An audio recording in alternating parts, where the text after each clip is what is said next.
Bismillahirrahmanirrahim. Assalamualaikum warahmatullahi wabarakatuh. Alhamdulillahirabbil alamin. Asyhadu an la ilaha illallah wa asyhadu anna Muhammadar Rasulullah. A'udzu bikalimatillahi tammati min syarri ma khalaq.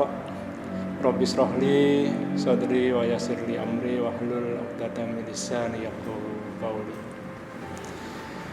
Bapak, Ibu, saudara kaum muslimin, khususnya bagi warga Perserikatan Muhammadiyah yang saya hormati, syukur alhamdulillah pada hari ini kita masih diberikan kesempatan untuk dapat melaksanakan ibadah Ramadan walaupun dalam situasi yang cukup spesifik dengan adanya wabah pandemi COVID-19. Sholawat serta salam kita panjatkan kehadirat junjungan kita Rasulullah, Nabi akhir zaman Muhammad Sallallahu Alaihi Wasallam. Semoga kita semua diberikan kesehatan dan kemampuan untuk dapat menyelesaikan bulan Ramadan sampai pada akhirnya nanti. Bapak Ibu rahimakumullah, sebelum saya melanjutkan uraian singkat saya, alangkah baiknya karena pada situasi pandemi saat ini perlu ada beberapa hal yang mungkin perlu saya ingatkan kembali. Apa sih istilah wabah? Ya. Jadi yang dimaksud dengan wabah adalah penyakit menular yang berjangkit dengan cepat, menyerang sejumlah besar orang di daerah yang luas. Seperti pernah kita ketahui, dulu ada namanya wabah cacar, ada wabah disentri, ada wabah kolera pada waktu itu. Ya. Kemudian yang berikutnya yang tak kalah sering kita sebut adalah dan kita dengar istilah pandemi. Apa itu pandemi sebenarnya? Pandemi adalah sebuah wabah yang berjangkit secara serempak di mana-mana, meliputi daerah geografi yang lebih luas, bahkan antar negara. Nah, situasi seperti sekarang ini, COVID-19 ini sudah dinyatakan sebagai pandemi. Karena sudah meliputi seluruh dunia. Hampir semua negara sudah terjangkit oleh adanya wabah ini. Maka dari itu, kita di Indonesia sudah menetapkan wabah atau pandemi ini sebagai bencana. Pemerintah melalui Badan Nasional Penanggulangan Bencana sudah memutuskan bahwa kondisi ini adalah kondisi bencana nasional non-alam. Jadi apa maksudnya? Kalau selama ini kita lihat, kita dengar dan kita saksikan, bencana itu biasanya disertai dengan kerusakan alam, kerusakan struktur bangunan dan infrastruktur. Nah, justru sekarang ini bencana nasional non alam ini struktur dan sistem masih dalam kondisi utuh, tapi terjadi bencana, terjadi wabah. Maka dari itu pendekatannya tentu berbeda dengan kita pada saat ada bencana-bencana alam yang selama ini kita saksikan. BNPB akhirnya menetapkan sebagai masa tanggap bencana selama 91 hari yang dimulai sejak tanggal 29 Februari dan akan berakhir 29 Mei 2020. Sedangkan perkembangannya selama masa tanggap bencana ini, kita lihat sendiri ada beberapa daerah yang sudah menerapkan namanya PSBB. Ya. Jadi ini merupakan amanat dari undang-undang sebenarnya. Kalau dalam undang-undang karantina itu ada istilahnya di karantina. Nah, sekarang negara sudah membuat peraturan meregulasi dengan pembatasan sosial berskala besar atau PSBB. Istilah lain ada yang mengatakan itu penutupan, ada yang mengatakan lockdown dan segala macam. Bahkan tanggal 28 April nanti Jawa Timur, ya, Provinsi Jawa Timur sudah menetapkan. Ibu Gubernur sudah menandatangani PSBB untuk wilayah Jawa Timur yang akan berlaku insya Allah 28 April 2020. Di samping itu, pemerintah juga sudah menetapkan larangan adanya mudik, ya, pada saat mendatang. Apa maksudnya ini? Ini sudah barang tentu bahwa mengandung risiko dan akibat. Ya. Kenapa itu harus dilakukan? Ya. Jadi dalam kaidah ilmu kesehatan komunitas atau ilmu kesehatan kelompok, ya, epidemiologi, menentukan bahwa apabila di suatu daerah terdapat seorang saja yang menderita atau terinfeksi sebuah penyakit yang luar biasa itu, maka secara otomatis di dalam wilayah tertentu itu dinyatakan semuanya terinfeksi atau potensi untuk terinfeksi. Maka dari itu, kaidah pada saat normal, semua masyarakat atau semua manusia yang ada di komunitas tersebut dinyatakan sehat sampai terbukti orang itu sakit. Berbeda terbalik dengan kondisi pandemi atau wabah seperti sekarang. Semua orang kita nyatakan sakit bila ada yang sudah sakit, sampai kita bisa membuktikan bahwa orang itu tidak sakit. Jadi saya kira berangkat dari kaidah ini tentunya kita bisa memahami kenapa pemerintah, kenapa pengambil keputusan membuat kesimpulan bahwa semua diperlakukan sama untuk tidak melakukan perjalanan, untuk ditutup perjalanannya, untuk dibatasi gerakannya. Bapak Ibu, para pirsawan yang saya hormati dan dimuliakan oleh Allah Subhanahu wa taala. Sebelum kita lanjutkan, perlu kita lihat perkembangan wabah di tanah air sampai hari Ahad tanggal 26 April 2020. Setiap hari, setiap saat jumlah masih terus bertambah. Terakhir dinyatakan ODP, orang dalam pantauan, itu sudah 209.040 orang. PDP ada 19.648 orang. Dan COVID ini sudah ditemukan di 34 provinsi dan ada di 282 kabupaten kota yang ada di Indonesia. Dari jumlah tersebut ternyata 8.882 dinyatakan positif. Jadi ada penambahan sekitar 275 dibandingkan dengan hari sebelumnya. Dan yang meninggal sudah 743 orang. Ada penambahan 23 orang. Itu untuk seluruh Indonesia. Sedangkan kita yang ada di Malang, ya, tanggal 26 April 2020, update-nya adalah ditemukan 43 yang positif. Kabupaten ada 27 orang, Kota Malang ada 13 orang, dan di Kota Batu ada 3 kasus. Sementara yang meninggal ada 18, ya, dan ada yang sembuh, ya, sekitar 201 pasien, itu dengan kriteria yang sudah di laboratorium dan yang belum di laboratorium. Sedangkan PDP untuk Kabupaten Malang ada 133 dan meninggal 7 orang. Di kota sendiri ada 153 PDP yang meninggal 8 orang, dan di Batu 16 kasus yang meninggal 1 orang.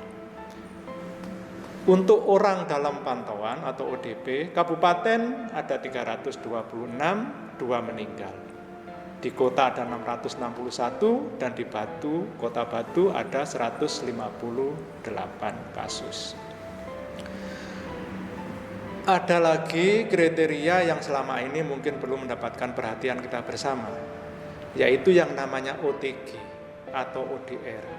OTG adalah orang yang tanpa gejala dan ODR adalah orang dalam risiko.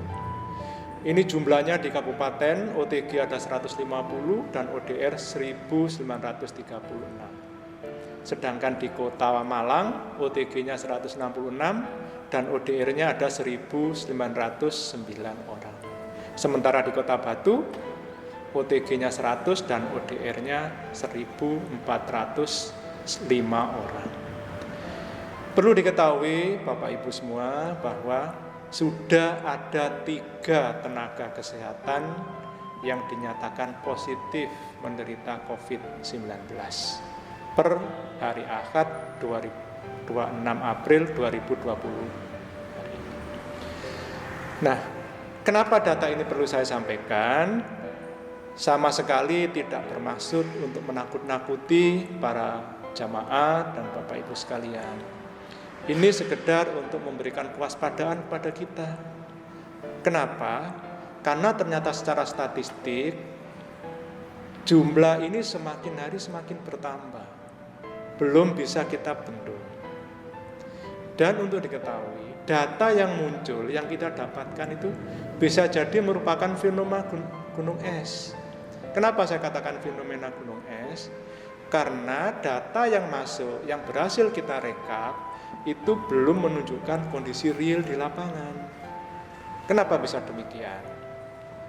Pertama, karena kemampuan kita mendeteksi perlu ditingkatkan lagi. Alat-alat, sarana dan prasarana yang kita miliki perlu ditambah dan dilengkapi lagi.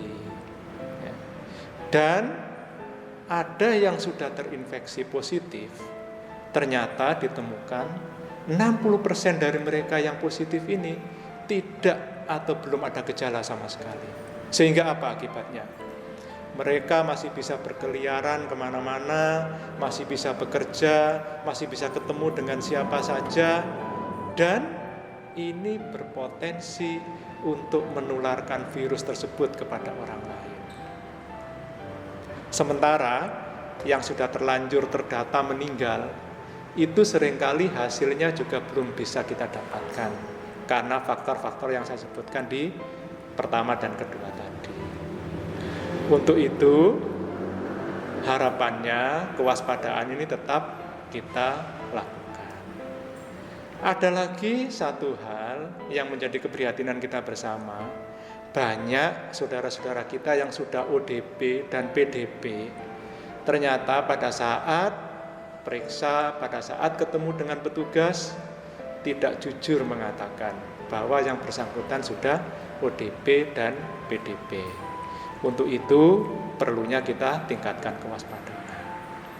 Sebenarnya kalau pasien itu sudah OTG saja, itu sudah harus ada tindakan.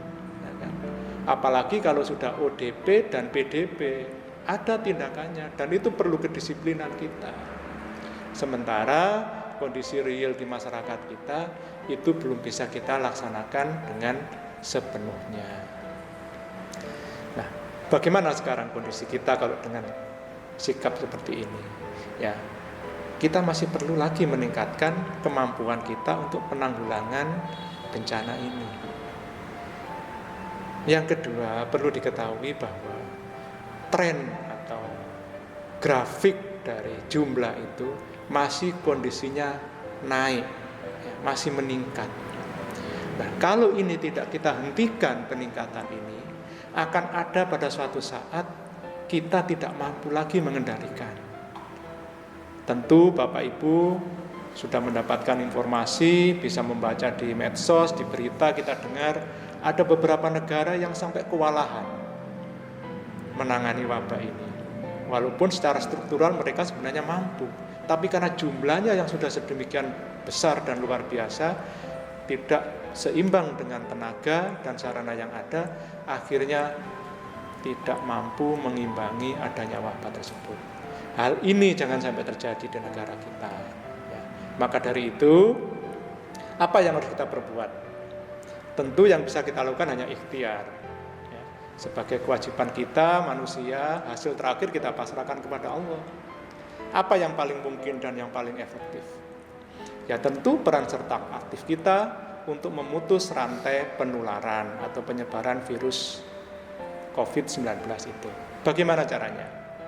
Yang paling mungkin, yang paling sederhana, yang paling bisa kita lakukan adalah menghindari berkerumun, menghindari kontak fisik, mengambil jarak bila terpaksa ketemu dengan sesama kita. Membiasakan hidup sehat, bersih, dan menggunakan APD apabila keluar rumah. Tetap beribadah Ramadan dengan khusyuk di tempat masing-masing. Nah, bagaimana kekhusyukan itu bisa kita lakukan? Ya tentu dengan perasaan ya, aman, tidak was-was, ya. Puasa kita kalau bisa kita lakukan dengan cara aman, tidak was-was, tentu akan bisa meningkatkan kekebalan imunitas kita. Karena salah satu faktor yang penting untuk bisa menghadapi virus ini adalah dengan meningkatkan kekebalan kita. Beberapa penelitian telah dinyatakan bahwa puasa itu mampu meningkatkan kekebalan tubuh kita. Jadi, bila kita berpuasa dengan niat ikhlas dan khusyuk, sel-sel darah putih kita itu akan lebih baik. Ya, salah satu fungsi sel darah putih adalah untuk kekebalan tubuh. Ya. Dan di dalam tubuh kita juga punya kekebalan alami, ya, yaitu dari sel turunan limfosit yang namanya sel natural killer, pembunuh yang natural, atau sel NK namanya. Dia, sel ini, kalau kita kondisinya stres, ya, dia fungsinya kurang baik. Kalau cemas, fungsinya kurang baik. Sehingga dibutuhkan kondisi yang damai, yang khusyuk, baru dia berfungsi dengan baik. Seperti kita dengarkan dan kita ketahui bagaimana Rasulullah bersabda, ya, "Man shoma Ramadanan imanan wa ihtisaban, ghufira lahu ma taqaddama min dzambi." Jadi berpuasa selama sebulan penuh dengan iman, ya, karena Allah, insya Allah kita akan mendapatkan pahala dan terampuni dosa-dosa kita. Kalau kita sudah merasakan mendapatkan pahala dan terampuni dosa kita, insya Allah kita akan punya hati yang tenang, punya hati yang khusyuk, ya. Kemudian di dalam Ramadan kita juga melaksanakan yang namanya Qiyamul Lail. Kita melaksanakan sholat taraweh ataupun tahajud, di mana di dalam penelitian pernah dilakukan oleh seorang ilmuwan Muslim, Profesor Muhammad Soleh. Di sana ditemukan bahwa dengan Qiyamul Lail yang khusyuk akan mendapatkan ketenangan sehingga mampu menekan kortisol yang akan memperbaiki imunitas tubuh. Dan di dalam Ramadan ini juga spiritualnya sangat baik, sehingga kalau kita merasa tenang, merasa senang dengan spiritual yang baik, akan meningkatkan namanya hormon endorfin yang akan meningkatkan kebahagiaan kita. Karena kita juga paham dimensi sehat sebenarnya di dalam Undang-Undang Kesehatan Republik Indonesia itu bukan hanya menyangkut fisik, tapi juga mental, spiritual, dan sosial. Bapak Ibu yang saya hormati, pesan saya sebagai warga Muslim, khususnya Persyarikatan, kita ingat bahwa ciri khas dan watak dari Muhammadiyah adalah tolong-menolong, ta'awun dengan gerakan al-ma'unnya. Sehingga diharapkan kita semakin meningkatkan untuk membantu mengendalikan dan mengatasi dampak dari wabah COVID-19 ini. Kita juga didorong untuk meningkatkan kesalehan sosial, bukan hanya sekedar kesalehan individu. Serta beberapa ulama kita dan tokoh kita sudah menyatakan bahwa menghindari kemudaratan itu lebih diutamakan daripada kita mengerjakan kemaslahatan. Serta kita tahu bersama Bagaimana Allah berfirman di dalam surat Al-Maidah ayat 32. Barang siapa yang memelihara kehidupan seorang manusia saja, dia seakan-akan memelihara kehidupan manusia seluruhnya.